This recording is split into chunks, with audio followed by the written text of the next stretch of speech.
Evet, bu yol benim için huzur yolu. Tadına doyamadığım bir yol. Anıları çok fazla.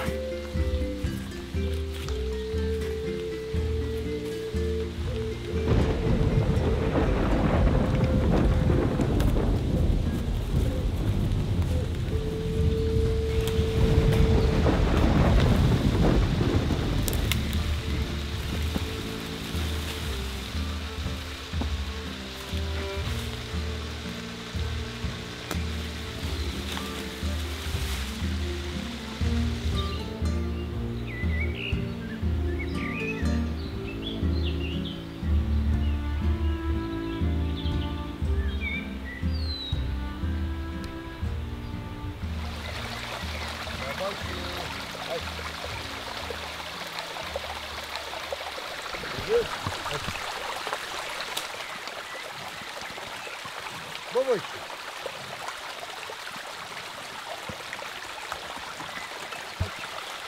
Babaşı. Hayır.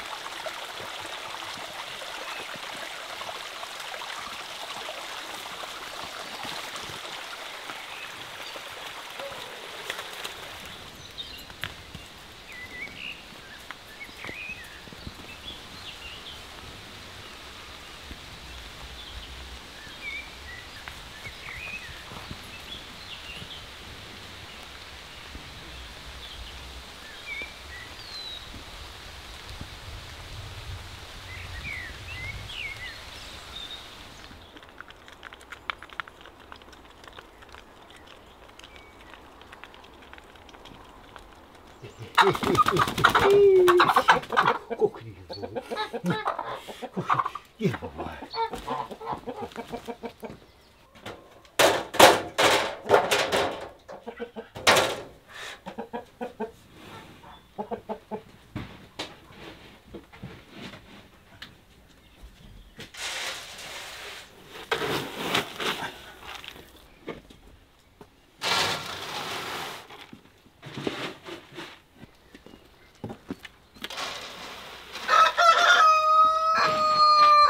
Bir taban 4 kilo kuru arpanın karşılığını alır.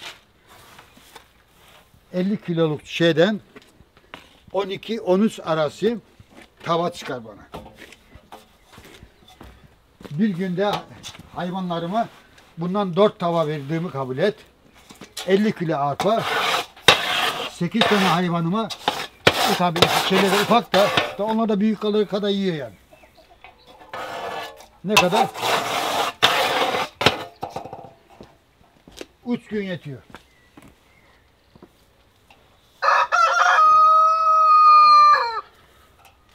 Hazır yemden %50 daha avantajlı durumdayız. Dürüst insanların her zaman ihtiyacım var. Yani bu kadar işim kolay ki zevkle yapıyorum arpanın hasilini. Çünkü arpa çok temiz. Allah bereketini artırsın bu tür insanların.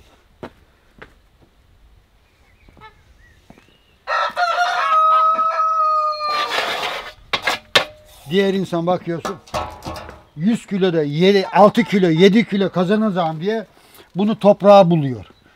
Bunu temizleyene kadar insanın canı çıkıyor.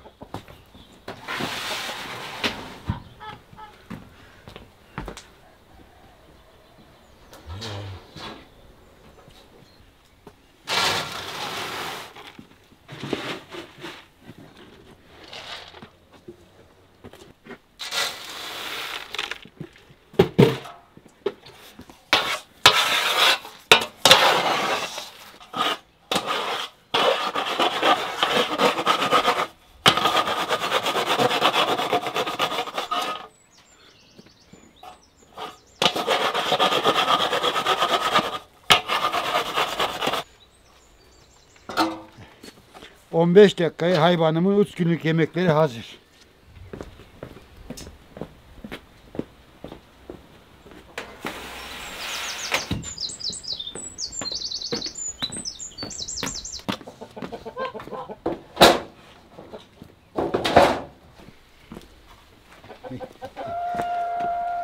Şimdi çocuklar oyuncaklar alır oynar ya, ben de oynuyorum. Evimi düzdüm. Yemlerimi hazırladım. Dünyanın en mutlu insanı benim. Ondan sonra hayvanlarımdır. Ve bu mutlulukla tüm insanlara bakıyorum mutlu olarak. Herkesi mutlu görmek istiyorum. Olay bu.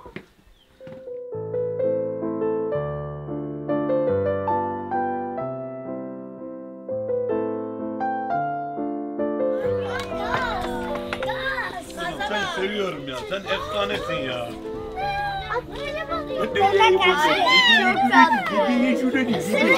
Evet.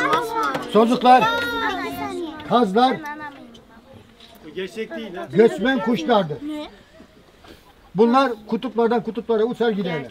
Gözleri mavi mi? He, mavidir. Hepsinin He. öyle mi yoksa bu? Hepsi böyle. Ne kadar güzel. Evet. Şimdi kazlar, bakın burada kursağı yoktur. Sevebilirsin. 2 saatte bir sevin onu. 2 saatte bir çocuklar Çok yumuşak. Mart ve Nisan aylarında yumurta yapar yavrulamak için. 40-50 tane yumurta yapar. Oysa ben bu arpa asili sayesinde kazlardan yılda 80-90 yumurta alıyorum. Bakın 40 yumurtaya hiçbir şey geçemez. Bir tane mi var hocam? Evet, şu an bir tane. 3 ciğeri için beslenir. Ciğeri.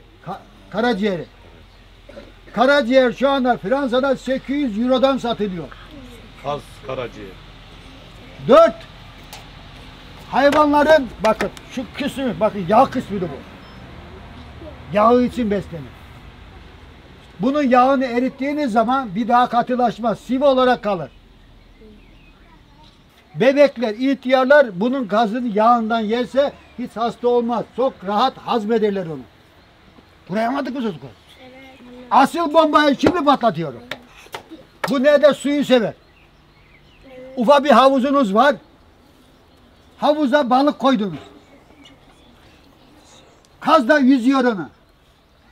Kaz ne kadar kaç saatte bir acıkır? 2 saatte bir. Çünkü niye yok? Kursağı yok, deposu yok. Yediğini 2 saat sonra dışarı atar. Dışarı attığı pisliği o kadar temizdir ki 1 numaralı balık yiyeceğidir. Hiç masraf etmezden hem kaz besleyeceksiniz hem balık besleyeceksiniz çocuklar. Evet. Yumurtası da uç tavuk yumurtası da kadardır büyük. Ben yemişim. Evet. Ben yemedim. Evet. Ben de yemedim. Şimdi bebeğimi bırakan iç. Hadi yürü bakayım. Yürü bakayım. Hadi. Bir kanat çırp var. Bir kanat çırp ondan sonra. Hadi. Bir kanat çırp bana da. Oy yaramazı. Arpa asilinden elde edilen yumurtayı yediğiniz zaman bakkaldan hazır yumurta alıp yiyemezsiniz. Mideniz almaz. O kadar yumurtası lezzetli. Ben mesela yiyemiyorum hiç bak şeyden hazır yumurtalar. Çiftlik yumurtası diyorlar. Alıyor ona hazır yem veriyor, çiftlikle büyütüyor. O da bir anlam ifade etmiyor çocuklar. Beni iyi dinleyin şimdi arkadaşlar. Bu zamanı geçti böyle bak. Pantolon bezi gibi oldu. Ota dönüştü. Bana kızsanız ne dersiniz? Ot gibi öğretmen dersiniz bana. Demesiniz de dersiniz. Yani bana kötüsü, en kötüsü olduğunu söylersiniz. Otun hiçbir anlamı yok. Ot hayvan gıdasında %15 gıda yönünü teşkil eder. %85 burasıdır. Ben hiçbir zaman bahçeden hayvanlarıma yeşil ot vermiyorum çocuklar. Çünkü bunu enerjiye çevirmek için vücudundan %60 enerji harcıyor. Ha bak, bunda ot yok. Bakın tamamen protein, hep içinde saklı bunun. Bu hayvanlar için vazgeçilmezi. Bunu yiyen hayvan kesinlikle ömür boyu hasta olmaz. Hayvan kesinlikle çocuklar hasta olmaz.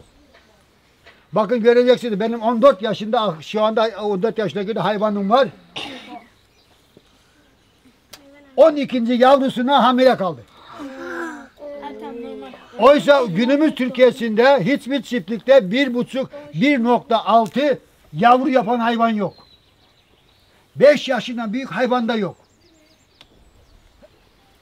Onun için hayvancılığımız geldiği nokta bu çocuklar 600 lira bilmiyorum eti fiyatı. Kendi etimi kendim ürettiğim için ben şeylerini almıyorum. Çünkü hepsi ilaçlı, zararlı. Daha çocuklar bakın 69 yaşındayım daha bir ilaç kullandığım yok mu? Lokantada şurada burada yemek yemiyorum. Tamamen doğal ürünlerle besleniyorum. Evet bundan istediğiniz gibi yiyebilirsiniz şimdi. Alın istediğiniz kadar alın yiyin. Bana biraz versene. Ben de yiyeyim.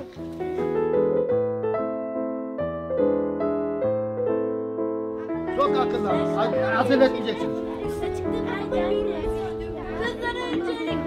Öğleden sonra da Mami. Şehirde yaşayan böyle çıkar oraya. Yukarı bak, aşağı bak. Aşağı bak. Çocuklar bu elle bunu daha önce kesiyordu, yoruluyordu. Ne ettim? Teknoloji kullanarak.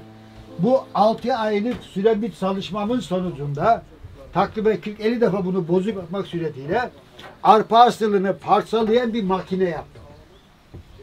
Şöyle her şeyi bana aittir. İsteyene de bunu veriyorum. Ne kadar kolay olduğunu göreceksiniz. Pür dikkat izliyorsun. Onca bunu ben fişime takıyorum.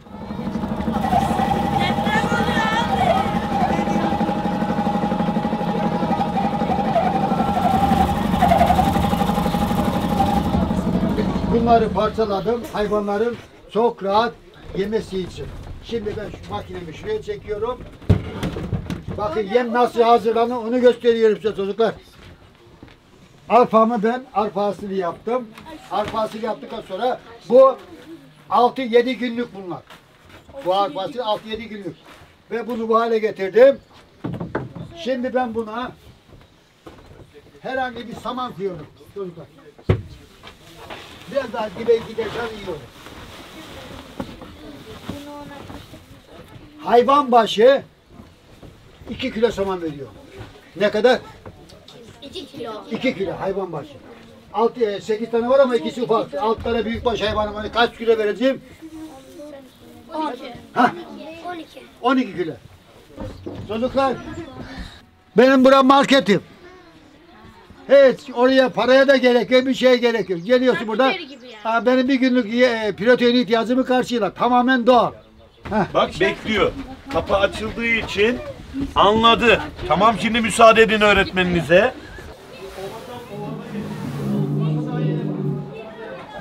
Bir daha verelim. Tamam. Şimdi abi kapatalım. Bu o kadar önemli. Bunu gelecekte mutlaka uygulamanızı istiyorum. Size çok güvenim var.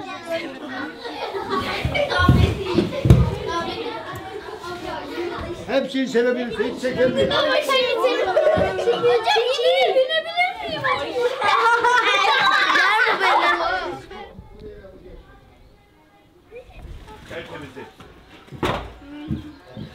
Bayburt'ta bir yaylaya gitmiştim öğretmen arkadaşımızın misafiri olarak. Orada ahırlarda çok aşırı bir koku. Yani çok Hayvan rahatsız pazarda edici. bir saat duramıyorsun burada. İnanın şu anda ben burada hiç böyle rahatsız edici bir koku falan yok. Bu arpa hasılının Sayısı. bunda çok etkisi var anladığım kadarıyla. Odur.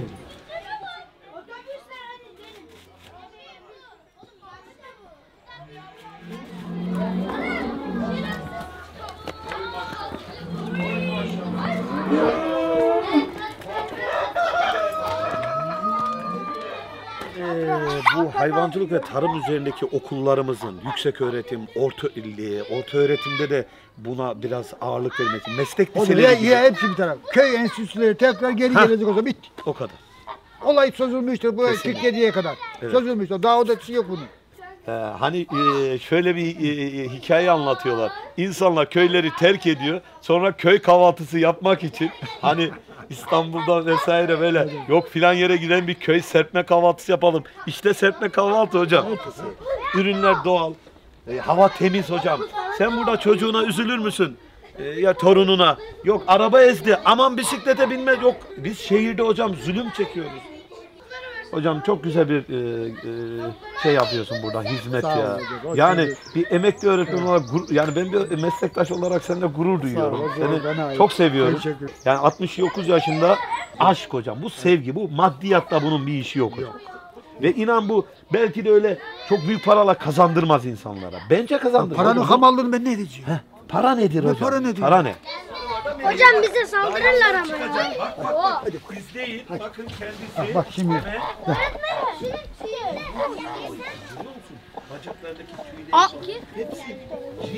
Edecek şimdi.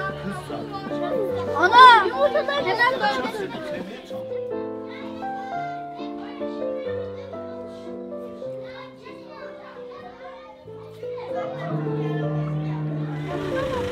Allah'a emanet olun. Sizi seviyoruz. Allah'a emanet. Görüşmek üzere. İyi akşamlar. Güle güle. Vay yaramaz.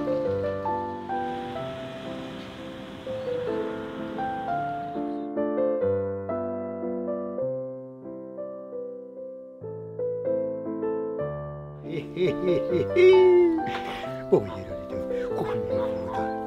Ulan dünyanın güzelleri tabii baksana. Allah-u Teala o kadar güzel vermiş olar ki bize. Sen nasıl bir şey şimdi? Çiki şey. Bu da öyle. Bu da öyle. Bir de kuyruğuna böyle bir kopaysın baba. Hadi bir de vur. Tamam hadi. Hadi bakalım. Hop hadi. Bir başına hadi babası. Bu nerede? Sen nasıl bir şeysin? Sen nasıl bir şeysin? İyi. Haracını vermek zorundayım da. Haracını vereceğim da. Başka oraya. Bunun haracını vereceğim ha da. Bu Rize'min gülü bu. Rize'min gülü. YouTube'a yazın Rize'min gülü. Çıksın meydana da. Baba kokunu yere. Baba kokunu yere sen.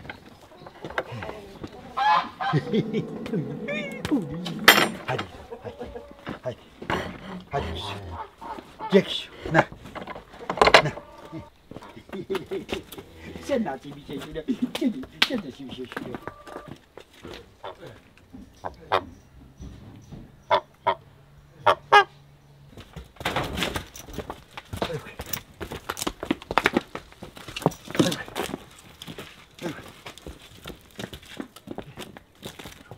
Bunlar daha önceden neydi? Küçücük bir şeydi. Şimdi canlı ağırlık 730 kilo bunun.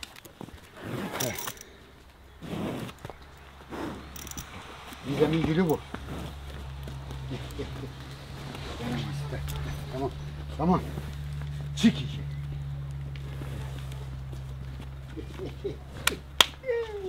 Kokili yiyeceğim baba. Hayvan 280 günde doğurur. 60 gün 56 gün beklerim 60 günde. 60 gün beklerim. 340 günde bana arpa hasılı sayesinde 2 yavru yapıyor devamlı. Hiç şaşmaz. Düşün Türkiye'de hayvan doğum oranı 1.6. 2.2'nin hatta düştüğü zaman hayvan sirkülasyonu biter. Bunlar 340 günde 2 yavru veriyor bana. Bütün insanların takdirine bırakıyorum bu arpa hasılını. Herkes ileri geri konuşuyor. Ben tecrübemle konuşuyorum. Birebir yaşayarak, öğrenerek ve öğrendiklerimi de öğretmek istiyorum. Bunun paylaşımını yapıyorum sizinle. Arpa hasılı vermesem ben bu hayvanlara benim aylık masrafım 10 lira. 8 hayvanıma 10 lira aylık masrafım var. Hazır yem alsam 20 bin liradır. Benim şimdi bakın bir ineğim ortalama 12-13 kilo süt verir. Eğer iyi çok beslesem onları 20 kilo da süt alırsın. Fark etmez. Ama iş makinesi değil. Benim hayvanım bana 5 sene değil 20 sene hayvanlık yapsın. Türkiye'de süt fiyatları şu anda devamlı günce konuşuluyor. Size şunu söyleyeyim.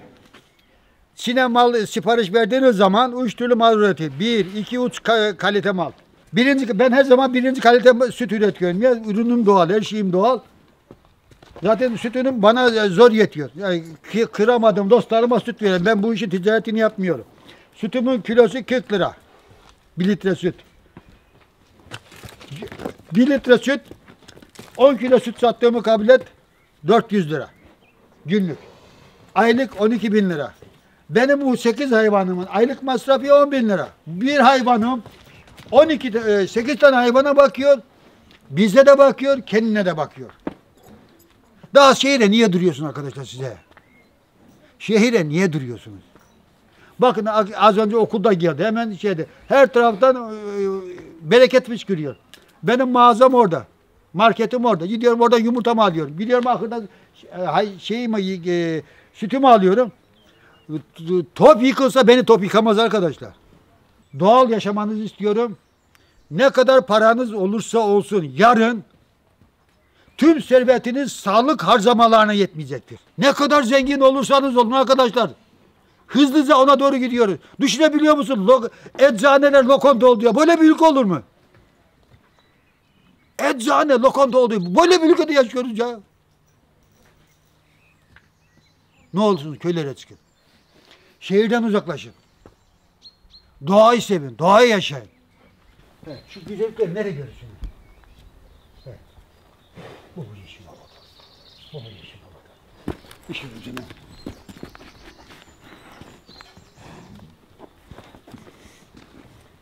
Daha şaka edemiyorum ondan. Çünkü çok güçlü bir şey var. Boyun yapısı var. İşte arpa hasılının nerede kadir olduğunu gözlerinizle görün arkadaşlar. Şu hayvanın, şu tüyünün güzelliğini hiçbir çiftlikte bulamazsınız. Bu kadar çekimler yapıyorsun dağlarda ötede bir yerde. Hiç böyle canlı bir tüy gördünüz mü siz? Motosikletle devam dağlara dolaşıyorum. Bayburt, Rize'de kalkıp Anzer Yaylası'ndan aşıp Bayburt'a gidiyorum. Gelirken akşam oluyor biraz. Akşamın şeyinde eve dönüş yolunda hayvanlar eve tek ulaşıyor, canları çıkıyor. O hayvanın içinde ne verim bekliyorsun ya? Bir de bu hayvan yarım saat yemeğini yiyecek. O yediği yemeği otur yatacak aşağıya veya otur ayakta gemiş getirip enerjiye çevirecek. Ve bu Rize'min gülü yani. Bunun tür olarak dünyada tek. Bir de dişisi var bende. Bütün arkadaşlara, bu inekleri olan arkadaşlara ücretsiz boğamı veriyorum. Hani yeter ki bu ırkı çoğaltalım diye. 12 yıllık bir çalışmanın ürünüdür bu benim.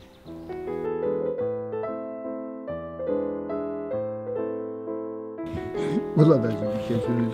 Siz nasıl bir şey söylüyorsunuz?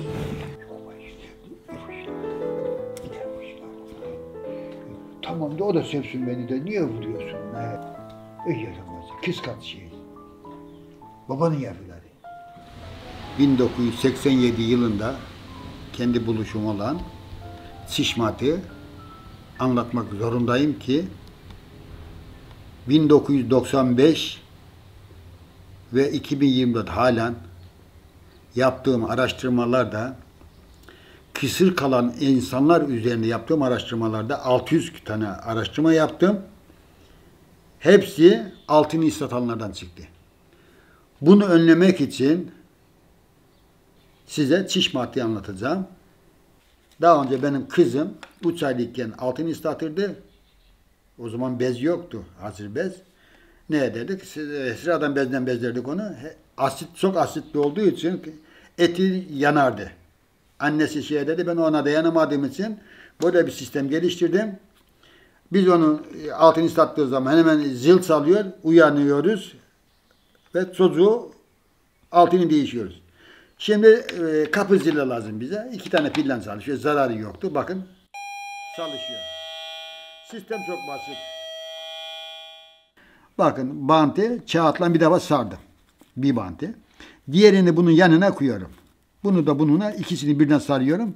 Devreyi kesiyorum. Bu kağıt buradan çıkmasın diye de daha önce hazırladığım bantı kağıtı ne ediyorum? Kabloya sabitliyorum. Gördüğünüz gibi. Ve bu bezi, bunu ben çocuğun ara bezine yerleştiriyorum. Bunu da herhangi bir bantla ne ediyorum arkadaşlar? Bakın çocuğun ara bezine yerleştiriyorum. Ve çocuğu bezliyorsun. Bir idrar alalım. Bunu idrar kabul edin. Ettiği zaman bakın geliyor bir damla. Zil çalmaya başlıyor. Bu kabloyu buradan çıkarana kadar bu zil devam eder. Bu işi böyle bir sistemle yaparsan 21 gün sonra aynı şekilde çocuk bu altından çıkaracak bunu ıslattığı zaman 21 gün devam edecek. Ondan sonra idrarı geldiği zaman şartlanacak ona. Benim idrarım geldi diye kalkıp kendisi tuvalete gidecek. Tuvaletten kurtarırsın. Çocuklar altını ıslatmak kurtarır. 5 yaşına kadar altı ıslatmak normaldir. Hatta 6 yaşına kadar. 6 yaşından sonra altını ıslatanlar Sakın ilaç kullanmasın, idrar kesici ilaçlar. Mutlaka kısır kalır. Kısır kaldığı zaman da arkadaşlar bir tüp bebek tedavisini düşünün. Dünya maliyeti vardır. Bunun önüne geçmek için ne eder? Bu sistemi öneriyorum. Mutlaka yapın.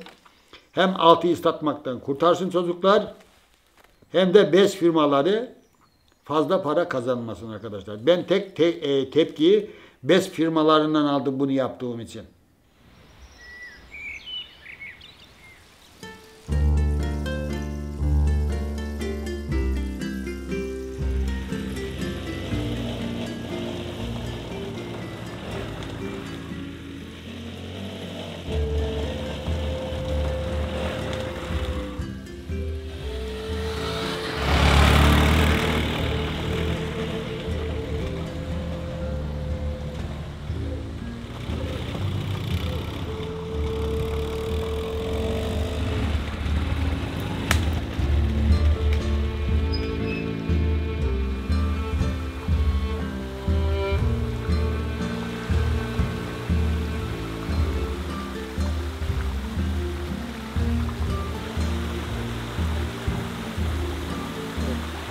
Bu köprünün yapılış tarihini ben fazla bilmiyorum ama çok uzun yıllar burada. Fossa, Kandava denilen Kaytazların oradan Rize'ye en kısa kestirme yol üzerine kurulmuştur. Bu güzel değerleri gelecek nesillere aktarmamız lazım. Çok önemli bunlar. Evet, görüyorsun bu kadar mükemmel bunu atalarımız o taşlar buraya nasıl yerleşir? İnsanın mantığı çalışmıyor buna. O kadar mükemmel bir şey. Mutlaka bize düşen vazife hiç değilse bunları zarar vermeyelim, koruyalım. Gelecek nesillere aktaralım. Burada bizim dedelerimiz, atalarımız yaşadığını onlara her şekilde hissettirelim. Mükemmel bir zevk duyduk. İçindeki bazı stresler döküldü gitti. Yırmak suyu alıp getiriyor bunlar. O kadar güzel bu. Şu kayaların güzelliği, şu bahçenin güzelliği, hiç el dokunmamış şeyler. İnşallah bundan sonra da dokunulmaz buralar.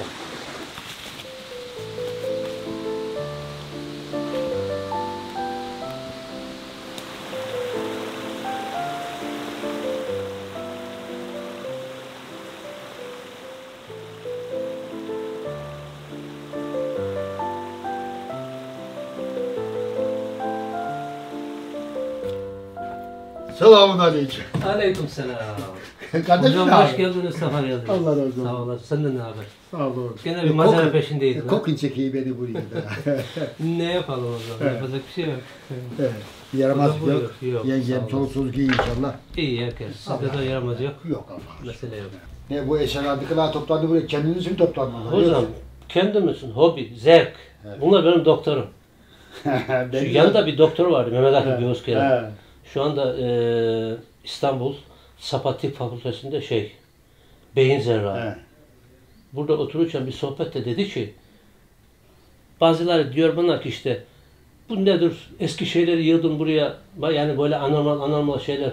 Sirke dükkan mıdır nedir? Dedi bir dakika durun dedi bakayım. Bunlar dedi bu adamın doktorudur. Bunlar olduğu sürece bu adamla beraber bana bu da adam hiç gelmez hayatında dedi.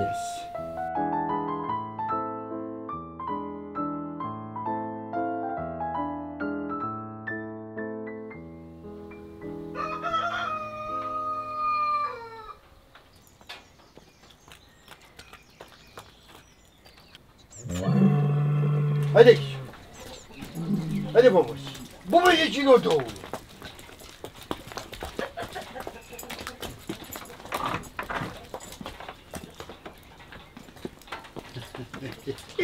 Canlı da buna. Baba bir geldiler. Benim hayat hikayem bu. Bu güzellikleri yaşamak herkese nasip olmaz. Bir düşün. Hayvanlar beni bekliyor. Ve bana olmadık mutluluklar tattırıyor. Bir evlat sevgisi kadar. Bir torun sevgisi kadar sevgileri benim. Hayatı dolu dolu yaşıyor.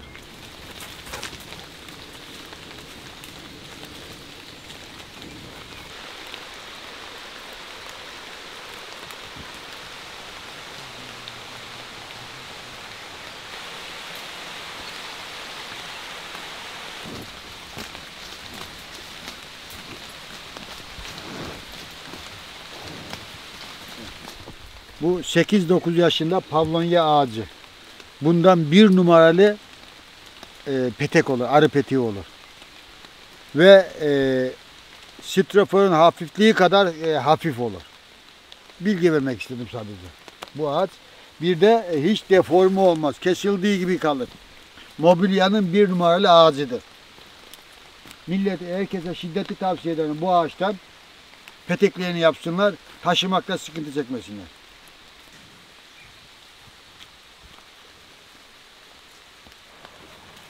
Türk insanı yani zenginler aynı bu hayvana benziyor. Hepsi üzerine alınmasın. Önüne yemek koyulduğu zaman yanındaki arkadaşına asla yemeğini vermez. Onu bırak yavrusuna yemeğini vermez. Öyle bir şey. Yani bizim zenginlere bak. Kendinden başka kimseye bir kuru zirni koklatmaz. Bir kuru kabuk ekmek vermez. Ne hale kaldık arkadaş.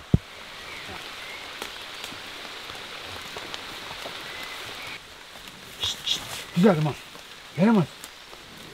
Niye öyle kötü bir ediyorsun? He babasıyım. Bazı hayallerim var. Şöyle şuraya 2 metre bir duvar yüksekliğinde. Kocaman bir göl. Uçuyor 400 tane kaz. Ve 1-2 ton da balık. Kazların pisliğiyle besle. Tabii 20 an suyu pis aktığı için yapar bir şey demiyorlar. O düşüncelerimden vazgeçtim. Yoksa bulunduğun yerde bedavadan hayatını sürdürmektir bu. Kaz bile balığın yemini üretir, pisliği onun yemidir. Kazı Elazığ'daki Kovancılar kasabasındaki dünyanın hemen hemen en büyük kaz çiftliği var. Oradan yavrunu alacaksın. Tabii bir güvence vereceksin. Büyüteceksin. Tekrar yavruyu geri büyütünce alıyor onu geriye. Kendisi entegre çalıştığı için yani hayat o kadar kolay ki aklını çalıştıranlar için. Her şey elimizin altında ama uğraşmıyoruz. Uğraşırsak dünya bizim olur arkadaşlar. Burada nereden bakarsın ekonomiye basit bir şeyle yılda 2 milyon, 3 milyona para demez insan. Tabii parayı sevenler için. Ben parayı sevmediğim için öyle bir derdim de yok. Ama uğraşmak lazım.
Hadi baba. Baba. Babanın canı. Hadi. Hadi.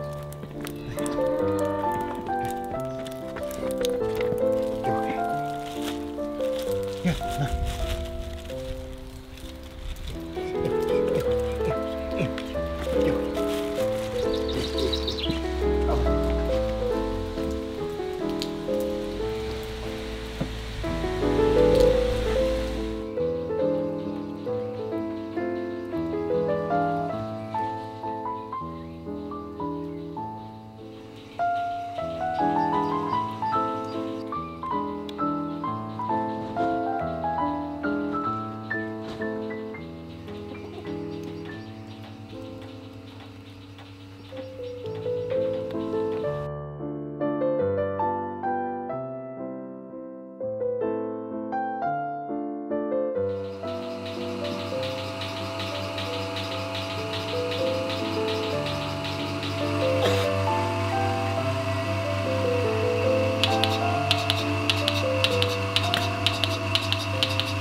Gelin bakayım.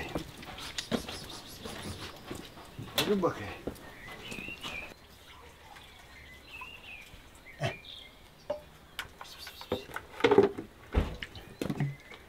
Benim kazancım bular işte. Kazancım bu.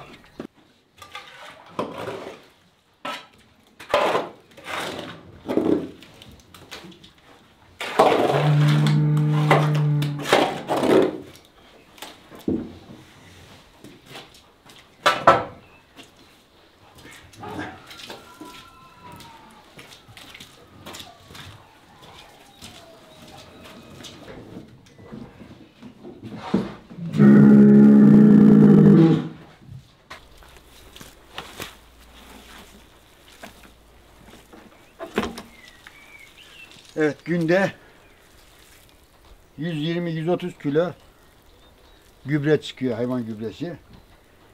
Çuvallıyorum onları. Çuvalı da 2 lira kilosu gübrenin, hayvan gübresinin. Tabii tüm siparişleri bir arkadaş verdi. Şimdi ona yetiştiremiyorum hani şey olarak. Bu da ayrı bir bilginiz olsun. Kahve köşelerine şurada burada oturmana gerek yok. Çalış. Rabbim her yerden rızkını veriyor insana. Hem topluma hem millete faydan oluyor. Bir de Mandıra filozofu boks sahnesi yazın 4 dakikalık filmi izleyin. Görün bu gübrenin ne kadar kıymetli olduğunu. Bunsuz arılar gibi bunsuz da hiçbir gıdanın yetişemeyeceğini anlarsınız.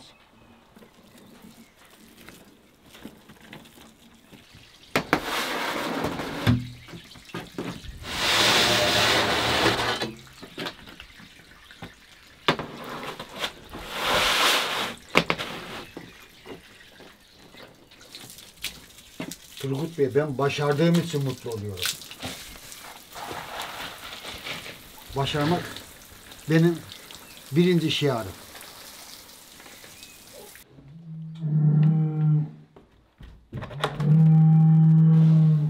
Haydi. Babanın canları tutar. Babanın canları tutar.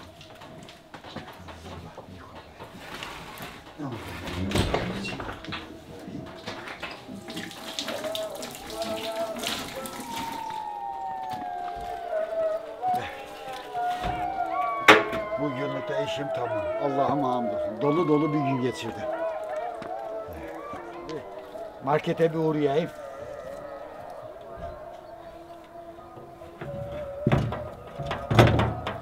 Evet, markette verdiği böyle bir bana her şeyi. Daha yukarı markete çıkmıyorum. Orası dursun. Orayı daha sonra alırım ben. Arpa hasiliyle beslediğim hayvanlarımın yumurtasını yiyen bir insan bir daha başka yumurta yiyemez arkadaşlar. Buna çok dikkat etmek lazım. O kadar kaliteli.